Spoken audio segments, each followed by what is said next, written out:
sa iyang panimalay ang sonata kay kanya itong gamiton yung word sonata kay mo na Bisaya sa sounds. Sonata, ang Bisaya nga laglom sonata. Mauna siya ilhanan nga na kay Ginoo kung ang sonata sa imong balay pagday. Alibugyawan ang walay Ginoo ana apan ang naay Ginoo malipay. Amen. Sa samang diwa ang mga walay Ginoo ganahan sila sa sunata nga dili iya sa Dios. Dili sila abugyawan. Apan kita abugyawan sabaan tungod kay dili man muuyo ng atong espiritu. Kaya ang espiritu sa Dios nga naa nimo kung mudaig na siya makabaton siya harmony. Apan kung kana gani nga sunata madungog sa anak sa Dios nagkaguliyang ang iyang espiritu kay dili maminaw kay pagkaon man na sa kalag nimo ng sunata.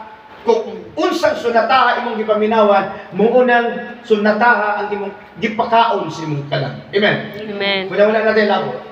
Number 2, dili nimo sa iwali ha. Wala karon magpano ba makamemorize mo, mainganyo mo nga mo memorize. Okay, number 2, I will not die. Sige, katagtanan. I will not die. I will live. I will live And declares the works of the Lord. and declare the works of the Pero Lord. sa man nimo ideklara Psalms 118 verse 17, kana siya makita. Pero sa nimo ideklara, sa diyan na kay bation si mong lawas. Unya maguna-huna na ka nga mamatay naman siguro ka.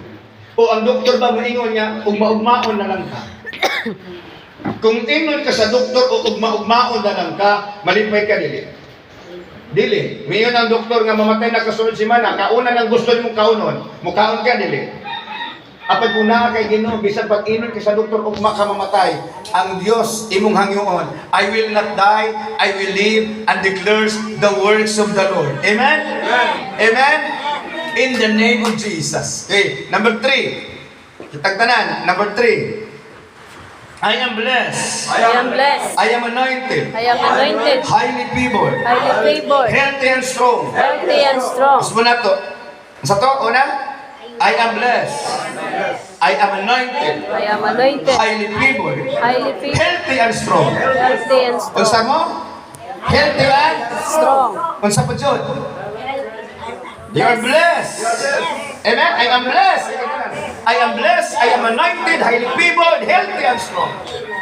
Okay. Now karon kung naka sa kapobrehon, naka sa kagipit, naka sa discouragement, mo ni atong ideklara. Lord Jesus Christ. Sige tanan. Lord Jesus Christ, bless me indeed and enlarge my property, enlarge my business, enlarge my ministry. Munang gihimo ni Jebes, sa diya nag-ampo siya kay word ni Jebes kasakitan, kapaitan. Apan sa liha, nga nag-ampo siya. Ingon siya, Lord bless me indeed and enlarge my property, territory. And did God enlarge the territory of Jebes? Nga naman, kaya ang Ginoo pag malipay siya nimo, niya musulti ka ug mangayo ka siya ngalan, ingon siya akong ihatag sa inyo. Amen? Amen? Praise the Lord. Palakpakan natin. Muna nagbisan dagang pagsulay ang giagian sa pag-alin ako og buhol. Ang ako akong agianhi si Ear. O ano ba? Kung nato siya nakaupan. Ako sangginan muapit ko og duwero sa hagna kung sa kalayo ng hagna og ang kamin. Patod pa niya layo-layo man pastor, ingon ko makaya-kaya ito nga sa oras, ingon siya di mga tungap dyan sa adlaw. So anak ko sa Ginoo, gikan ko atong lady, ingon ko sa Ginoo, Lord, ganit kung imuhang tugutan nga makasulod ko buhol. Either asa ni anang duha magsugod. Mula pag-anin ako din sa Duero, wala sila naguna-una, sila Pastor Orlan o si Pastor Isa sa Sister Isla, wala sila naguna-una ang akong tinuton kay kinsa man tayo, susay, mag-arig Visayas, amen. Pero kay ang plano sa ato, dili man na mao'y plano si Ginoo, ang plano si Ginoo, dili na to plano, o ang plano si Ginoo, dili mababagan, mahimo ang plano sa tao, mababagan, ang plano si Ginoo, dili mababagan. So ni anak ko nga, kung saan man magtukotag buluhaton din eh. Dayon sila ko, abi ninyo musugot ko muto ka buluhaton bisan pag naaras punuan sa kahoy. Dili ko mangita gyuta, dili ko mangita og balay, dili ko mangita og simbahan ug hapon ko nangita sponsor. Ang akong gipangita tao. kaya ang gisugo sa Ginoo tao man pangitaon. Amen. Amen. Amen. So nahitabo na dito mi nagsigimi og katulo mi nabalikin. Dito sa Baybay, dito sa balay ni Sister Esther, o niya na niabot panahon 18 months mi dito, renta ko mi 18 months. O niya sige may gangin si Ginoo, kaya ang amang girintahan dito bidyo man ang atbang perting sa baa. O niya tuyo-tuyon gyud usaba pa. Dili man ka pwede nga mubadlong kay ilang mo itong rinintahan, ang warinta po. Sabi mo na sila, isalan nyo na, rinta mo din simbahan, anak nyo, di lang sila kasulti. Kung ingon mi Lord, dili man tao ang amo ang gisunod, o dili po Ginoo ambisyon ang amo ang among tinguha. Kay kung mag-ambisyon lang tani, dito lang sa Mindanao, ang ari namin dire. Pero tungod kay ang mandato sa Ginoo nga ang tibuok Pilipinas ato ang lakawon na iporsyon na wala pa nasulti ang pulong sa Ginoo o mao na rason nga nung namuhat.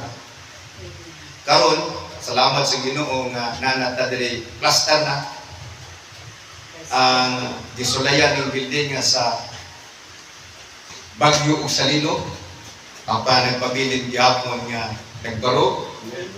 Kay ang kamot sa Ginoo nagunit man. Kunya niya ko dito o pag humana ko din ingon ko nga para dili ko matawag og bakakon kay lisod man yung pastor niya bakakon. Niadto ko dito ilair ipangitan ako sa Calatrava Bacarmi. Tim layo ka. Ang lugar ng Toniboy. So adto ko dito. Anak ko sa iya asaman ang balay ni Dulong. Ingon siya, waman res, dulong ko aman dito sa tapit tayo babaw, ilaperte pa doon, balian, o palian, ingon ko nga, makapag, sa anak ko siya, namin ingon si Kuwa ba, ayun po, tumang ko ni Joy, ingon ko, kisam na, si Aimee, so nakibalo, nakailang ko nila kay mga gagmay pa sila, hindi mong pupitan to gagmay, okay, kaya si Tuniboy, kumban maminig pananil, dili na sila kuan sa kuha, strangers kay nag-uban mamig pananil anin. Karon ingon ko